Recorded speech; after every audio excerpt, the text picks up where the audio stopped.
Wow, wow, wow. Oh dear, oh dear, oh dear, oh dear. Back to the future we are. I don't like fear porn. Fear porn is clickbait.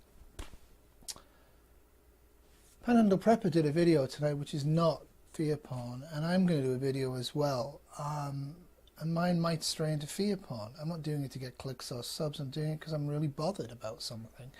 What I'm really bothered about is Syria. It keeps me awake at night, literally. What do you do when your world leaders, like Theresa May from England, and the great President Trump, and President Macron of France, and probably that useful idiot Justin Trudeau, what do you do when they want to attack a foreign country with military equipment? They want to fire, they want to fight a foreign country. That's called war. They want to do it because of the gas attack in Syria. President Assad of Syria gains nothing from that attack. President Assad of Syria does not need that attack to win the civil war. The American and French and UK financed and trained jihadists fighting in Syria against Syria's lawful government have everything to gain from that. Not only that, we know that they did it before, that the jihadists did it before and tried to make it look like Assad did it. We know that the weapons of mass destruction in Iraq never existed. We know our politicians knew that. We know they lied to us because they really wanted to fight Iraq. They wanted Iraq's oil. I have nothing against the United Nations Security Cabinet deciding to attack Syria. I have nothing against them deciding to attack Saudi Arabia for the genocide in Yemen. I have nothing against them if they decide to do that. I do not think any country unilaterally should decide to, with its mates, beat up and smash another country to pieces just because they want to get control of the gas fields off the coast of Syria, and they don't want Russia to control those gas fields because Russia's got a lot of gas fields already. Russia controls natural gas, liquid petroleum gas, and it's act of faith. The American government wants control of energy, and they've got an economic and military way of doing that. We know that Hillary Clinton really wanted to fight Russia, wanted an air exclusion zone around Iraq so American troops could defend the jihadist terrorists attacking Assad. I'm not saying Assad's a nice guy. I know for a fact he isn't. I also know for a fact the Kingdom of Saudi Arabia is the world's biggest funder of terrorism and is currently involved in a genocide in Yemen, with American troops on the ground helping them, with Canadians building the military equipment so they can kill hundreds of thousands to millions of children and women in Yemen for strategic reasons. I don't like that. Even more shocking is a lot of my subs are right wing. I'm not socialist. Yay, socialism. Jimmy Dore, I'm going to link this. Jimmy Dore is left of left, right? And he's got some really harsh things to say about Trump and the right wing and guns, and he's got a lot of harsh things to say about Hillary Clinton and neo-capitalism. Not a bad site to click into occasionally to get a divergent view if you're on the left. What he's saying here is that Tucker Carlson and various other members of the right-wing Fox team are actually saying the truth about Syria. I'm presuming this is because Murdoch thinks war's likely, and Murdoch knows that nuclear war with Russia is a really bad move, as does anybody apart from anybody who's totally insane. Now, who's insane? Theresa May, the English Prime Minister, is completely insane. She thinks it's fine to do this. She's a war criminal if she does it. Only the United Nations Security Council can give Britain or any other country the authority to militarily attack another sovereign country.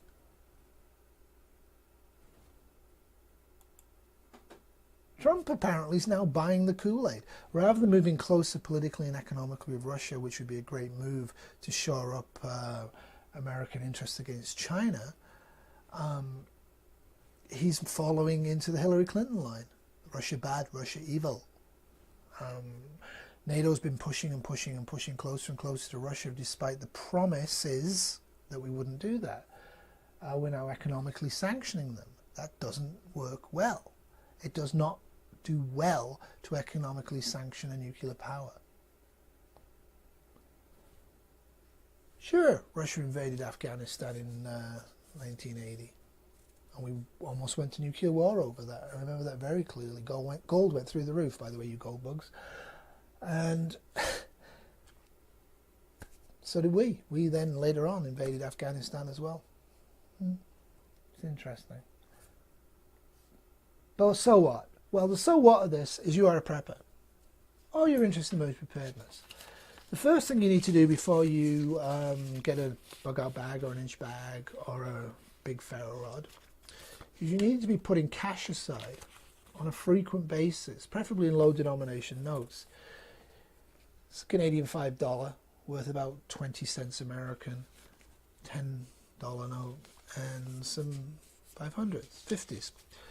So what I'm going to do the next 3 days, 2 or 3 days, I'm going to go to Costco with Kitty Cat and I'm going to spend about $600-700 on long-term food. I do that whenever the world events make me go, ah.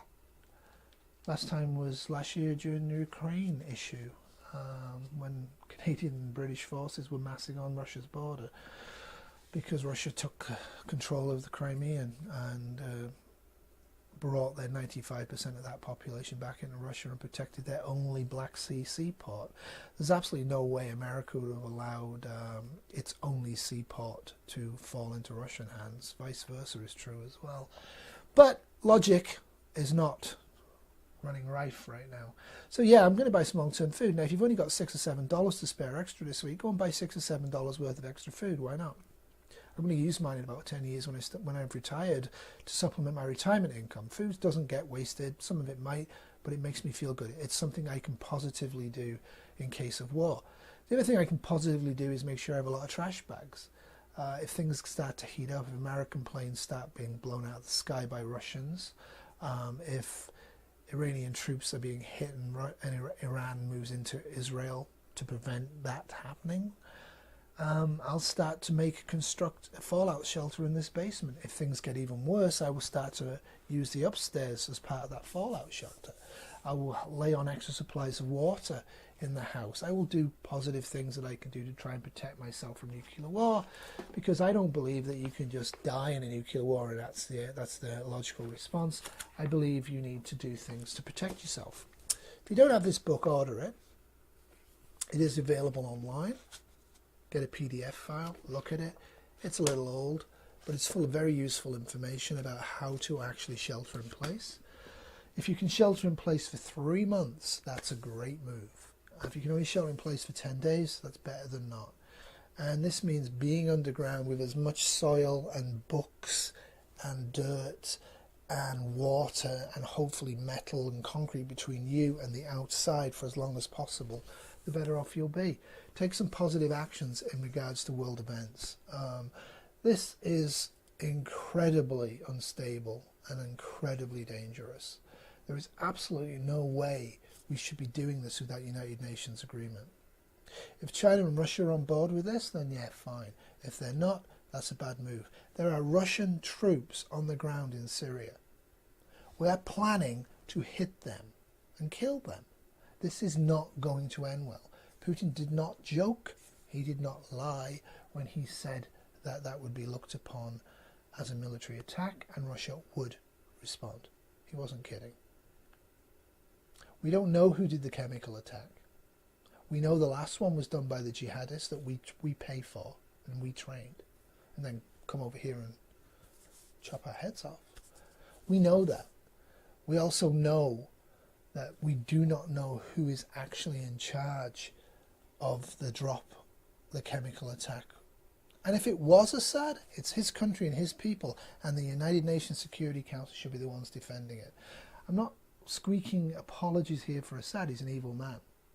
Is he as evil as the Kingdom of Saudi Arabia? I don't think he is, actually. I think what Saudi Arabia is doing in Yemen, with American blessing and American ground troops there helping them, with Canadian weaponry being built for them, what Saudi Arabia is doing, I could get behind the United Nations taking out Saudi as a political regime. Not a nice regime at all. They fund more terrorism in the world than anybody else. Iran is not the threat here. Saudi Arabia is. That's the truth of it. So yeah, whatever money you've got, make sure you get some cash. That's the number one first prepping thing anybody should do for anything. It covers you for any major prepping event. You know, you can't really spend cash in a nuclear war, but you can buy things before it or just after it, while people are still in normalcy bias. It's hard to envision an apocalypse, and a nuclear war between Russia and America would be an apocalypse. There would be so many dead. Your chances of survival will be so low. You owe it to yourself and your family to try and maximize that chance as far as you can. To take the line, in a nuclear war, I'll just get blown up and die, is pretty bad.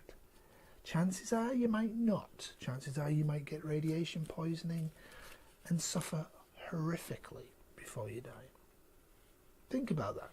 Think about what you will do if Russia responds to an American or Israeli air attack by blowing up ships, and then it escalates because America sends more airplanes in, and then Russia sends some cruise missiles into the American fleets. Think about that. This would boil up in a really, really quick period of time. Now that sounds like fear porn, and it is fear porn, because who knows? I have to believe that President Trump and Justin Trudeau and Theresa May and President Macron aren't mentally ill. I really hope they're not. They're acting like they are right now, and they're endangering me, and they're endangering you to get control of liquid natural gas off Syria. God help us all. Au revoir. I don't like fear porn. I've strayed into that theory, but I think I have to speak out. Do check out Panhandle Prepper's video. It's also not fear porn. If this is an issue that's going to blow up over the prepping world, and most of it's going to be fear porn. What I'm saying is have a plan. Start to enact the plan now. Plans should be phased. Do something tomorrow that will give you more of a survival chance if nuclear war breaks out. Do something positive. And remember, tell people you love them. Au revoir.